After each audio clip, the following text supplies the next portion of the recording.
and unleash violence, our security forces are going to defend the people of South Africa. That I must make clear, because we will not allow anarchy and disorder to prevail in this country and against the people of South Africa. That will not be allowed. So we will see what happens. But then again, it's interesting that Monday is a long weekend. It's a long weekend. Many of our people will probably be traveling to their homes, and we expect that there will be full order and harmony in our country. But security forces stand ready to defend the people of South Africa. Thank you very much. Thank you, Mr. President. Your Excellencies, the last question will be posed by Nixon, which will be posed both in Kiswahili and English. Nixon. Nashukuru Mheshimiwa Rais Samia Suluhu Hassan pamoja na Rais Cyril Ramaphosa. Thank you, Mr. President Ramaphosa and Your Excellency Samia Suluhu Hassan. Swali langu ni kuhusu ushirikiano kati ya Afrika Kusini na Tanzania. Utanufaisha vipi mataifa mengine ya Jumuiya ya Kusini mwa Afrika, ya maendeleo ya Kusini mwa Afrika SADC pamoja na Jumuiya ya Afrika Mashariki, ikiwa nchi hizi mbili zina wanachama wa jumuiya hizi mbili? Na kwingineko kuhusu masuala ya usalama, tuliona Afrika Kusini ikishirikiana na Tanzania katika kuimarisha usalama kule mashariki mwa Kongo kwa kupiganisha uasi wa M23 mwaka 2013. Imekuwaje safari hii kukawa na kunyamaza na kukabiliana na shida zinaendelea huku raia wakiteseka?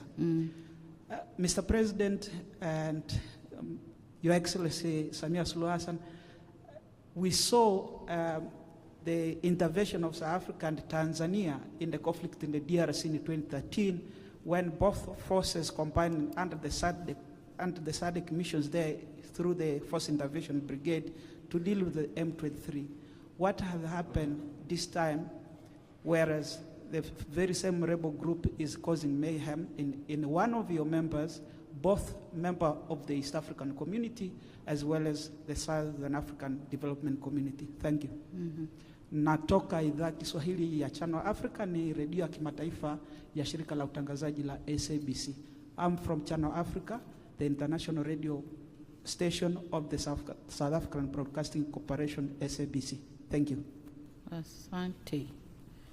So while the President is pondering on what is to come with, mimi nitajibu maswali yako dewe ulivyotaka. Moja, ushirikiano wa South Africa na Tanzania utafaidisha vipi regional blocks nyingine au nchi nyingine?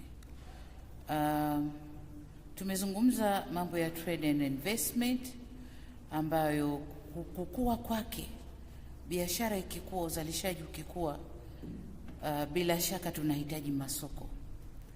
Na tunapozungumza hapa tunazungumzia masoko au soko la pamoja la Afrika, African Free Trade Area, African Free Trade Protocol, which is being implemented na wote hawa kama wanachama wa Umoja wa Afrika. Kwa tukizalisha zaidi, bila shaka soko litachukua nafasi yake, sababu kama alivyosema, Afrika almost ina watu bilioni 1.3, lakini ukija East Africa tuko karibu, pengine East Africa na Southern, milioni 300. Kwa hiyo uzalishaji wa pamoja utanufaisha nchi zetu. Lakini mbili, nirudi tena kwenye swala la umeme hawa, kwamba ndani ya SADC ambapo sisi Tanzania na South Africa ni member wa SADC, tuna suala la Southern African Power Pool.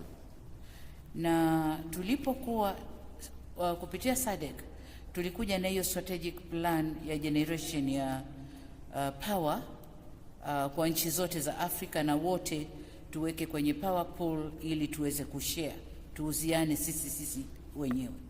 Sasa tulipokuwa kwenye mkutano wa COP27 kule Egypt, tulikaa Tanzania, tuliitisha mkutano wa kuiangalia Southern African Power Pool, lakini Mozambiki, Zambia na Malawi na wenyewe walikuja na wakasema plans zao ambazo umeme mwingi utazalishwa na wengine tayari wamezalisha.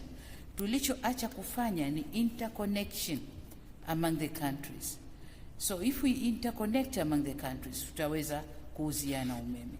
Sasa hivi tumepigwa na wimbi la kutoka umeme kutoka kwenye fossil oils kwenda kwenye clean energy, of which nchi zetu zote sasa zinashughulika na huko.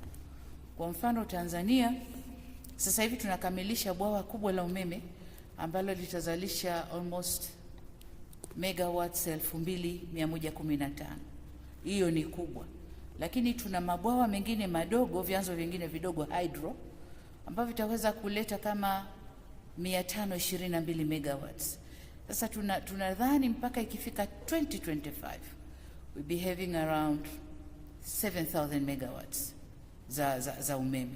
Hizi sasa ndio tutaweka kwenye Southern African Power Pool, tuunganishiane na tuweze kuuziana.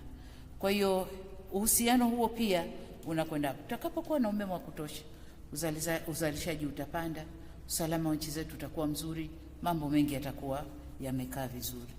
So na tushukuru Mungu kwamba nchi zetu hizi zina vyanzo vingi tu vya umeme. Kuna gas, kuna solar, wind, thermal na hiyo hydro. Tuna vyanzo vingi tu, tunaweza tukagenerate umeme mwingi na tukaweza kuconnect among ourselves na tukauziana. Swala jingine lilikuwa baada ya ushirikiano, what else? DRC. Ya DRC ni kweli tuna challenge, na hii ni challenge ya SADC lakini pia East African Community. Na kupitia SADC nimesema tumekuwa na mpango wa Samim kwa muda mrefu uko pale DRC, Eastern DRC. Majeshi yetu South Africa, Malawi na wengine tuko pale under mwamvuli wa MONUSCO.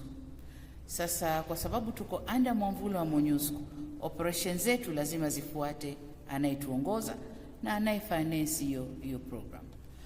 Lakini tungekwenda kama wenyewe, kama tulivyofanya Mozambiki. Tulikwenda kama wenyewe SADC.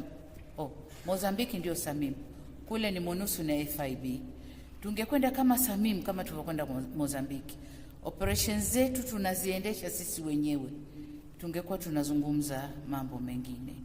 Kwa hiyo ni kuhakikishie kwamba DRC apart from MONUSCO na FIB, Fort Intervention Brigade, ambao nchi zetu hizo tatu ziko pale.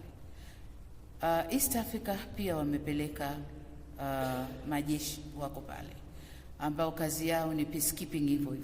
Hatuendi kupigana, tunakwenda kuzungumza, kufanya peacekeeping, kuongea na wale magaidi au rebels, vikosi vinavyopingana au vinavyoleta kutokuwa na amani katika eneo lile, wakubaliane na yale ambayo kama region tunawaelekeza.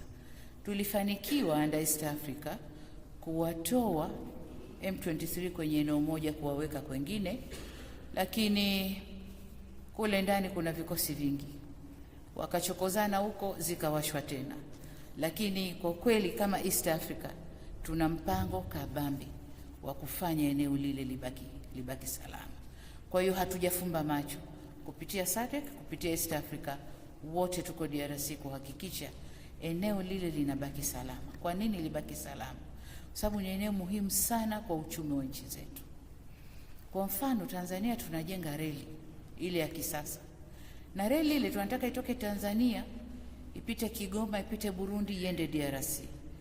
Na swala ni kufacilitate African Free Trade Protocol, kwamba tuweze kuuza bidhaa kupitia hiyo reli, halafu itakuwa na matawi kwenda Rwanda, itakuwa na matawi kwenda kwingine. Kwa hiyo lengo letu kuhakikisha DRC is peaceful, so that socio-economic development of the region iweze kuwa achieved. Yeah, na asante sana. My brother, I could see that you were smiling and you were nodding and fully understanding what the President was saying. I only speak Swahili on Friday. And I understood in advance what she was saying, and I fully agree with the answer that she has given you. When it comes just to the DRC issue, clearly we are all concerned about what is happening in the east part of the DRC.